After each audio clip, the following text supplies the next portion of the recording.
Hi scholars, happy Tuesday. Today we're going to be doing Unit 9, Chapter 7, The Clues Add Up. This is actually our last week of Unit 9. We're going to wrap it up on Friday with an assessment, and then next week is our last week of school. We only have about two school days. Then we have a virtual field day that we're going to talk about in a bit. I'm going to include details on our graduation event and a survey that's going out today on our next few slides, so make sure you pay attention. But for right now, you should have your packet out and your reader open. It's in the description below. Your packet today, you should be on page 164 to 168, so you can follow along when we read it, and you have your work pages ready to submit work near the end of the lesson. Let's get started.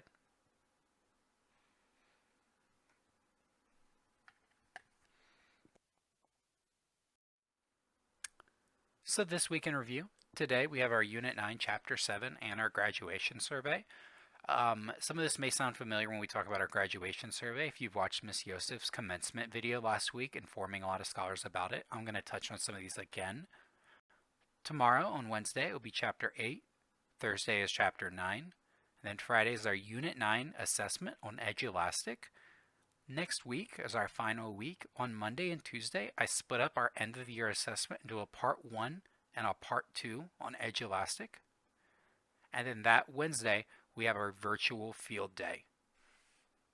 Graduation will be coming that weekend on Saturday, June 6th, and there's going to be more information that come as time moves on. So keep your ears open. If you have any questions, feel free to text and call us about graduation or any of the end of the year wrap up. I know this looks like a giant slide with a bunch of information on it. This is actually most of what's going to be on your graduation survey, so I thought I'd take a moment to review some of it. You've also probably heard of some of this from Miss Yosef or Miss Corkins. So your Clever homepage, when you first sign onto your computer, where it has your iReady, your Google Hangouts, your Zern links, there's a survey there that just got posted. Here's what you're going to find on that survey. An essay with a prompt. The prompt is, you are now a part of living history, which we all are living through the COVID-19. We want to document and capture what your life was like during this pandemic. What changes, big or small, are you noticing in the world around you? What is it like to be a scholar during the COVID-19 school closure?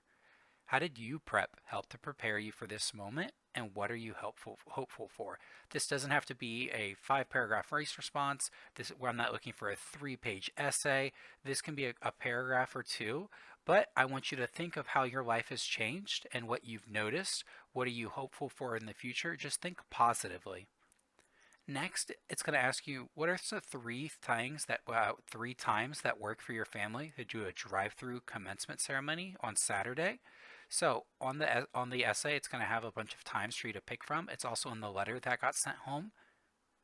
Your 3 favorite school appropriate songs that we might want to play in our graduation video or at graduation. A space to type and write about a UPrep memory that you have. A favorite quote. This could be something you've read in a book, something inspirational you heard from someone you like. It can be something one of your friends said or a teacher said that really stuck with you throughout this year. There'll be a space for shout outs for you to just like shout out a family member, friends, or even like staff members like teachers or workers at UPrep. And then in addition, you can send a video saying of what you want to be when you grow up. So you would have to record this, have a like family member record you. You can do it on your laptop maybe, and you're just going to answer, when I grow up, I want to be blank. So that's all it really has to be. It doesn't have to be that long, just like 30 seconds. Make sure there's really nothing in the background or no other noise. When you're done, you can send that video to Mr. Cowan. His phone number and email address is on your graduation letter. If you need it, feel free to reach out to me. I just didn't want to put it here for right now. And then we're going to compile all these videos into our virtual graduation video that's going to go up on YouTube afterwards. So if you have any questions about graduation, feel free to text or call me after you watch this. That way I can help clear anything up and get you all set up for this Saturday. So starting with our do now for today's packet, your directions are to expand the following kernel sentence by providing key details to develop them further. And remember, when you expand it, to use appropriate commas, period, and conjunctions, all those good things. So our kernel, think of like a kernel, like a small piece of popcorn that we're going to expand and grow into something big. Amy arrived. They don't really tell us much, So I want you to think and write in sentence fragments: where did she arrive? When did she get there? What did she do when she got there? So maybe if she was going to a movie theater, she like bought a ticket. How did she get there? Talk about her vehicle maybe. Maybe a friend picked her up, maybe she took a bus or she walked. And then take all these small parts and combine them into a full expanded sentence below.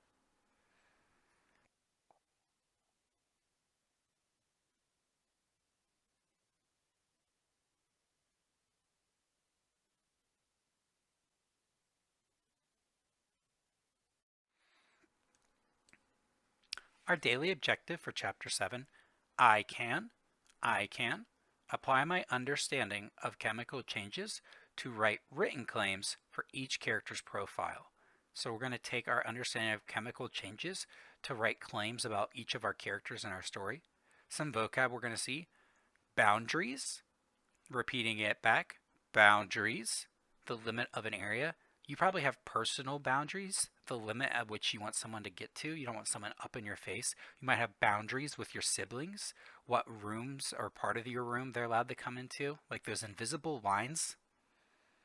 Cells, cells is the basic living blocks of living things. So these are bigger than atoms and molecules. There's two types of cells. There's animal and plant cells. But deep down inside of all of us, cells are what make up our body and our skin. We have white blood cells, red blood cells, we have skin cells. These are all these tiny living things that make up and connect our body.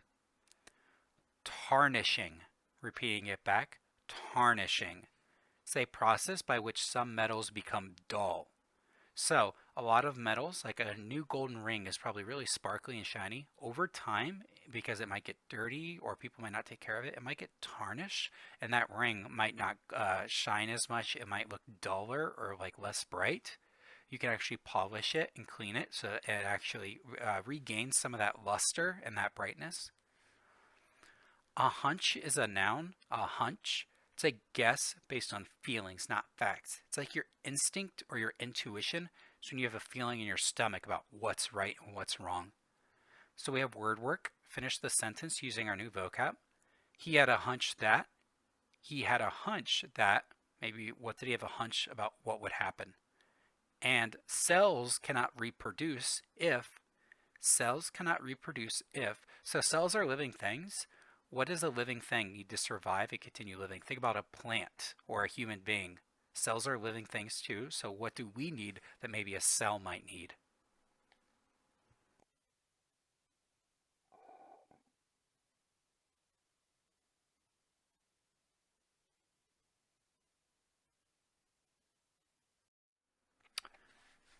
Next up, we have Chapter 7, page 43 to 49. I want you to specifically focus on the first few pages, pages 43 to 46 specifically. This is where we're going to find the chemical changes that we're going to talk about for our next activity. So I'd like you to take the next few minutes to quietly read, and then once you get close to the end of 49 and wrap up Chapter 7, we're going to move on to our next activity.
So, our first activity, as you read Chapter 7, note the chemical changes the campers identify. In each case, write down the chemical change and what evidence the camper or test offers to demonstrate it's a chemical change. The first one has been completed for you. So you're going to be looking for examples of chemical changes that Felix and Crystal saw, Amy and Tess talked about, and that Crystal saw. So let's look at that first example. Matt and Daria talked about wood burning as a chemical change. Evidence given by Camper. It gives off heat and light, which we said is a property of a chemical change, and it's not reversible. You can't turn ash back into wood. You can't just go, wait, I didn't want to burn that, and reverse it back. You're going to look for Crystal and Felix, and Amy and Tess. Go ahead and take a moment now to work on it independently, and then I will continue on in 1 second and go over the answers with you.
Here's the first column to get you started if you're struggling.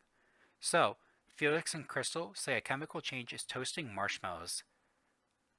I want you to give an example about how that is a chemical change. Just give evidence. Look at the first one at wood burning, how that's a chemical change because it does what? Toasting marshmallows is very similar. You're kind of burning marshmallows over an open fire. What's happening to them?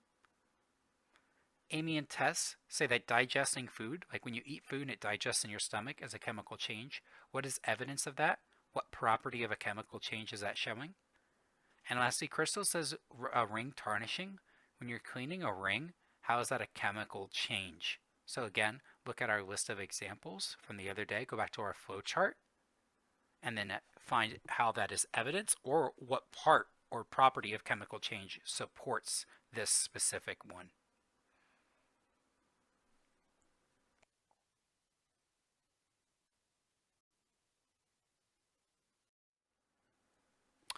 So we already talked about our chemical changes. Let's look at the evidence given. Marshmallow toasting changes the color and odor, physical properties. So marshmallows turn from a white to like a crispy dark brown or black if you toast it for too long. Also, it changes the odor, the smell. You can smell burning marshmallows. And then it's not reversible. Once you toast that marshmallow, there's no going back. So this is very similar to the evidence given in our first one. Amy and Tess digesting food. It's our body changing atoms and rearranging to form different molecules. So we're literally breaking the food down to the atomic level, those elements, and rearranging them into other things our body needs. So once you digest that food, it can't go back. We've turned it into its base atoms and elements to be used. Lastly, ring tarnishing. This one's kind of tricky. There's no clear evidence. The only thing you could really say is it changes colors. It changes from a dull to a shiny color, but there's nothing else to prove it's a chemical change. Take a moment to fill these in before we move on to our race response that we're going to submit for credit.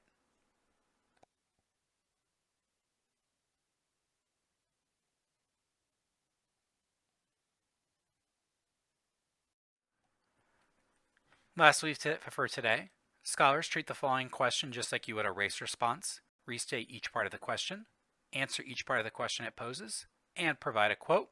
from the text in your answer. So, each of the tiny questions need a specific answer, not just one broad answer. Let's read it and see what questions we're answering. Do you think some of the campers identify better evidence than others? That's one answer we need. I think blank camper, or I think Tess, or I think Felix has the best evidence. Who do you think made the best case and who made the weakest? Why? So, I think blank had the best case and I think blank had the weakest. Why? Make sure you quote from the text in your answer, just like you would for a C in a race response site. You're going to use that quote for your why part. I think Tess had the best evidence and the best case because in the text it says, quote, and then I think blank had the weakest evidence because, quote. After that, you can send your answer to me. My phone number and email is right there next to the question in the packet. In the meantime, scholars, I will see you tomorrow for Wednesday's lesson. Stay safe this evening, have a great night, and please reach out if you need any help. Bye-bye now.